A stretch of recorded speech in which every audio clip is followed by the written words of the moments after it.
The stars hung motionless in the void as the human fleet drifted in tight formation, engines humming, low shields holding steady against the static of space dust and distant radiation, while out there on the edge of long-range scanners came the first flickers of movement like shadows approaching through fog. The Vix Armada was coming, and it was not slowing down. Captain Darien stood tall at the center of the command deck, eyes locked on the swirling tactical display as colored blips swirled into tight circles, each one marked with cold red light, indicating ships, weapons platforms, fighters, a full-scale invasion fleet moving with terrifying precision and speed. The Vix were not known for mercy, and they were certainly not coming to negotiate. The crew around him worked in silence, fingers tapping on consoles, faces pale in the bluish glow of readouts. They knew the numbers, they knew what this meant, and none of them truly believed they would survive. But then there was the captain, and the captain was smiling. It was not a smile of joy or foolishness. It was not born of bravado or denial. It was something else entirely, and it spread slowly across his face like a secret unfolding. Lieutenant Marin glanced up from her station and swallowed hard. Captain, they've outnumbered us 10-1, and their ships are equipped with plasma wave cannons. Our armor won't hold if they get within striking distance. The captain said nothing for a long moment, then slowly walked to the viewport where the distant flickers of the Vix fleet had begun to grow brighter pinpoints of light that shimmered like stars moving against the grain. "Let them come," he said quietly, voice even and calm.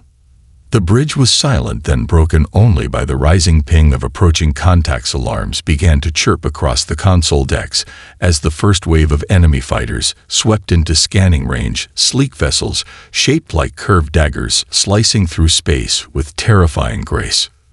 The Vix comm signal lit up, then a cold voice like cracking ice filled the bridge. "This is Commander Jur of the Vix Dominion. Stand down, humans, surrender your vessels, and your lives may be spared." The voice had no emotion, no fear, only the quiet confidence of an empire that had never been defeated and never imagined it could be. Captain Darien tilted his head just slightly, still watching the screen, then tapped a single key, open channel. "This is Captain Elias Darien of the Terran Fleet. You are trespassing in sovereign territory, and your threats are noted." The Vix commander responded with a cruel chuckle. "You have no territory, you have no power, you are an insect that will be crushed under the heel of our might." The channel cut. The silence on the bridge returned, and the crew turned once again to their captain, who slowly turned back from the viewport, that strange smile still etched across his face. "Lieutenant, prepare the fleet," he said. "For what, sir?" she asked. He looked at her, then at all of them, and his smile deepened. "For history." And then the first human ship powered forward, engines blazing, cutting a line toward the heart of the Vix fleet as the stars began to shift and the battle began to hum in the silence of space. The Vix fleet moved like a tidal wave through space, their ships aligned in ruthless symmetry, black hulls gleaming with artificial starlight as they closed in from all sides, crushing any illusion of escape, while aboard the Terran flagship the crew scrambled through protocols and readiness checks, each movement sharp, each breath shallow, the silence heavier than gravity itself. Captain Darien stood still in the center of it all, surrounded by chaos, by fear, by eyes that watched him for something, anything, a signal, a word, a plan. Yet he said nothing for a long time, just watched the display as if it were not a war map, but a puzzle, and he was waiting for the pieces to click into place. Lieutenant Marin wiped sweat from her brow and leaned in. "Sir, the Vix are in full attack posture. Their formation is textbook. Their lead ships are charging weapons systems, and flanking squadrons are sweeping wide to trap us. They're expecting us to break ranks. They're expecting panic." He looked at her slowly, that same calm expression still on his face, the smile faint but present, like it had always been there and would remain even in the end. "They always expect panic," he said. The first wave of Vix fighters swept close, strafing the outer ring of human escorts. With rapid plasma fire, blue sparks lit up the dark as shields flickered, but the human ships held formation tighter than expected, as if they were drawing the enemy in rather than pushing them away. "Why aren't we moving?" came the voice of Ensign Holt. It was tight with frustration, with terror. "The Vix are right there. Why aren't we evading?" Captain Darien turned to face the young ensign and gave him a look that froze the room, not because it was cold or angry, but because it was still. "Because evading is what they want," he said. "They think we are prey. They think we will scatter like prey, so they have set the net." Around them, the bridge fell quiet again. Only the hum of systems and the soft thrum of proximity alarms rising in frequency.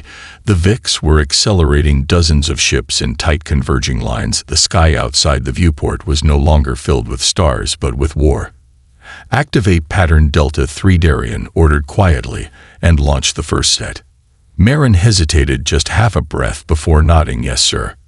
Across the fleet, the human ships began to break from their holding pattern, but not in panic, in precision, spreading apart in erratic arcs, almost chaotic, but not quite, drifting at odd angles, changing vector every few seconds, broadcasting false signals and masking true coordinates with a strange ripple that bent the local sensors. From the VIX perspective, it was nonsense. "They are malfunctioning," the VIX commander snarled on the bridge of his warship, "or they have lost their nerve." But Captain Darien knew better. He watched the ships move like pieces on an invisible board, and the drones, those tiny, seemingly unarmed spheres, began to launch from cargo bays, silent gliding things that shimmered once, then vanished into the void. And still he smiled, because this was not panic. This was the beginning, and the storm was coming. The drones were small, nearly invisible against the backdrop of stars, drifting through space like dust on the wind, and the VIX took no notice at first. For what threat could such things pose when their warships carried weapons that split moons and drained suns? They watched the human fleet scatter and twist in disarray, assuming it was confusion and fear, but the drones kept moving, and none of the VIX saw the pattern until it was far too late. Each drone emitted a low pulse, not a weapon, not a signal, just a hum, a frequency that meant nothing to VIX systems, or so they thought. And one by one, the targeting arrays aboard the frontline cruisers began to stutter, then flicker, then fail. A gunner aboard one of the VIX destroyers cursed as his targeting feed went black, replaced by static and strange symbols that made no sense, that moved in ways that defied logic. "Commander, our systems are glitching across the entire squadron. Run diagnostics, reboot them now." But nothing worked. The hum became a vibration that passed through their ships, through their armor, through their minds, and even though it caused no harm, it stirred something primitive in them, something ancient, something close to fear. Back aboard the human flagship, Captain Darien watched the VIX formation begin to wobble just slightly, just enough, and he leaned forward, eyes glinting in the cold light. "Report. The drones are in position, sir. Frequency sync is optimal, and their response time is degrading across the board." "How long?" "Less than 2 minutes before they realize." "Then let's not give them the time." He issued the next command quietly: "Launch Wave 2, activate mirror cells, and switch the fleet to blind comms pattern." The second wave of drones launched from all vessels, this time moving faster, swirling in controlled bursts, and leaving behind a haze of polarized energy that distorted light itself, making the human ships appear to blink in and out of visibility across multiple coordinates. The VIX scrambled to correct their sensors, but every correction opened new flaws. Their ships began firing on phantom targets, wasting shots, chasing ghosts, and missing the real enemy by meters. "They're using illusions," one officer yelled. "This is deception. This is not war." The VIX commander slammed his fist against the console and shouted, "Stabilize the network, reroute through auxiliary cores. Prepare to charge the main cannon. We will blast through their tricks and burn their fleet to ash." But the cannon never charged, because one of the drones had lodged itself in a maintenance port no bigger than a coin and begun broadcasting a data stream so complex, so alien, that the core began to overheat from trying to process it.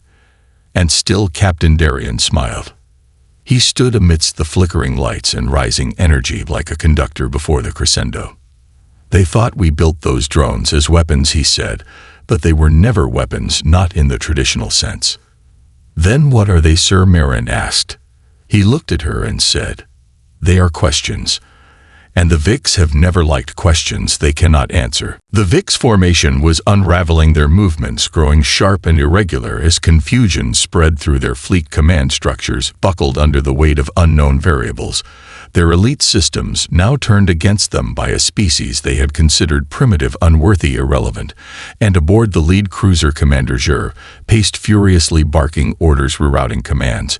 But nothing obeyed the way it should. Their weapon systems flickered, their targeting reticles slid across blank space, their propulsion protocols engaged and disengaged at random.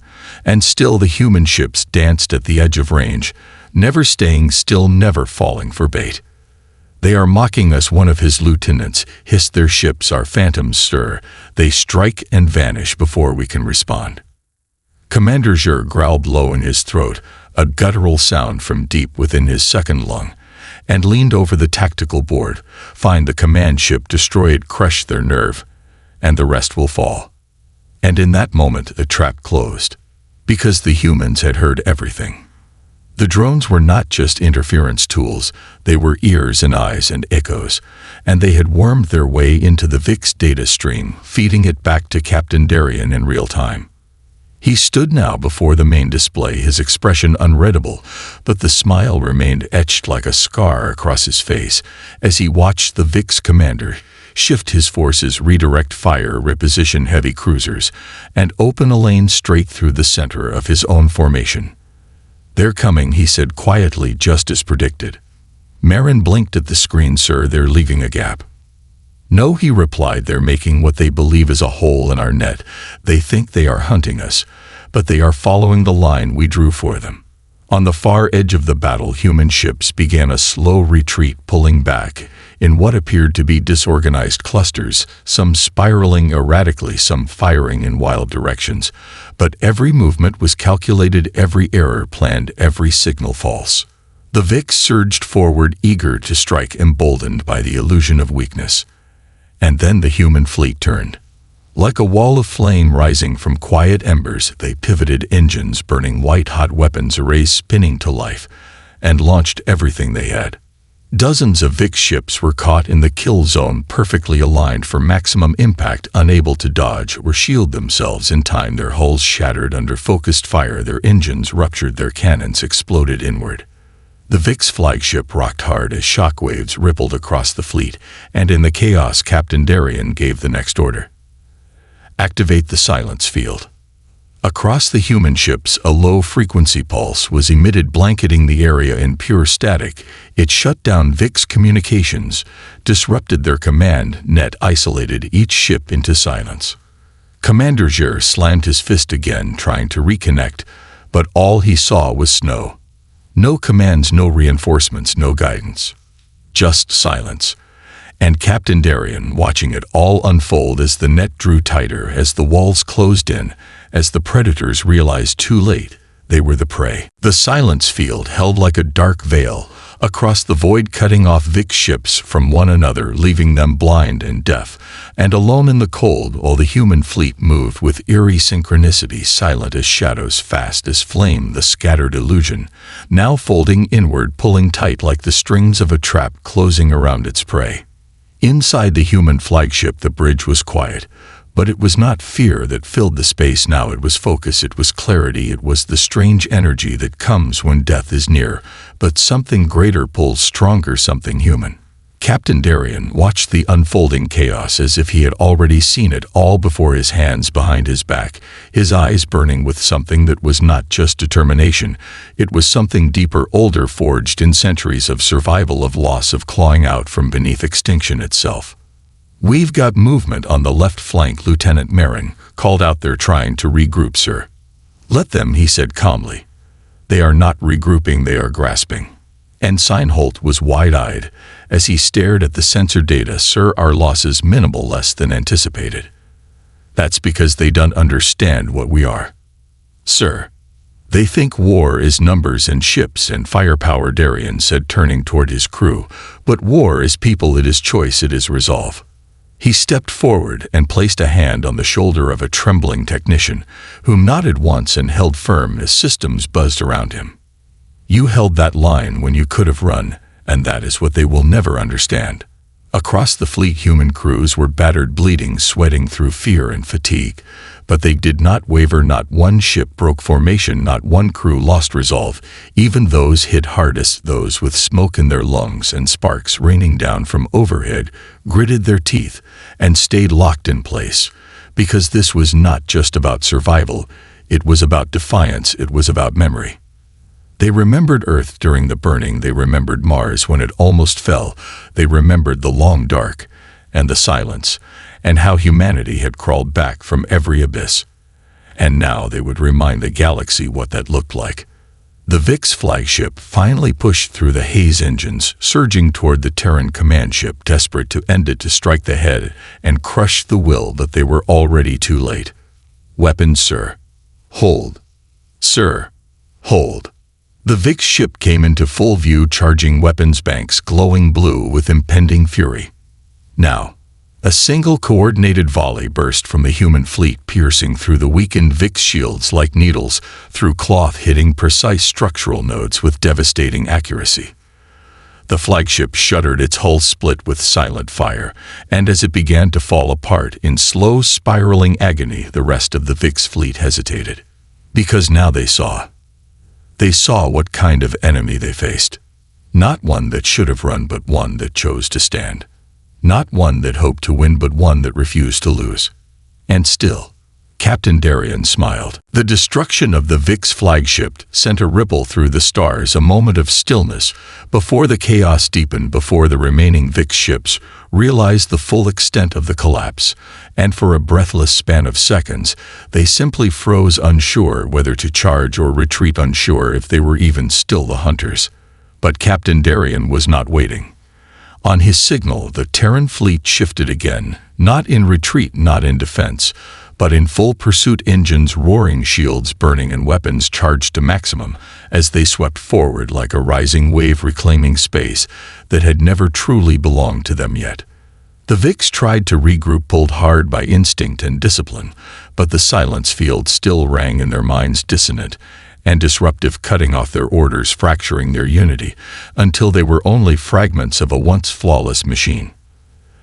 They have no command net, Lieutenant Marin said, eyes wide. Their fleet is operating on isolated protocol.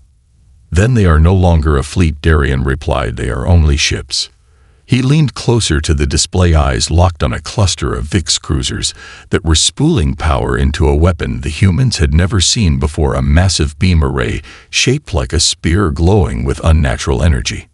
Sir, that charge is building faster than predicted, Marin said. Then we bleed it. What do you mean? Divert everything to shield modulation, engage harmonic scatter formation, set every ship in motion, constant drift.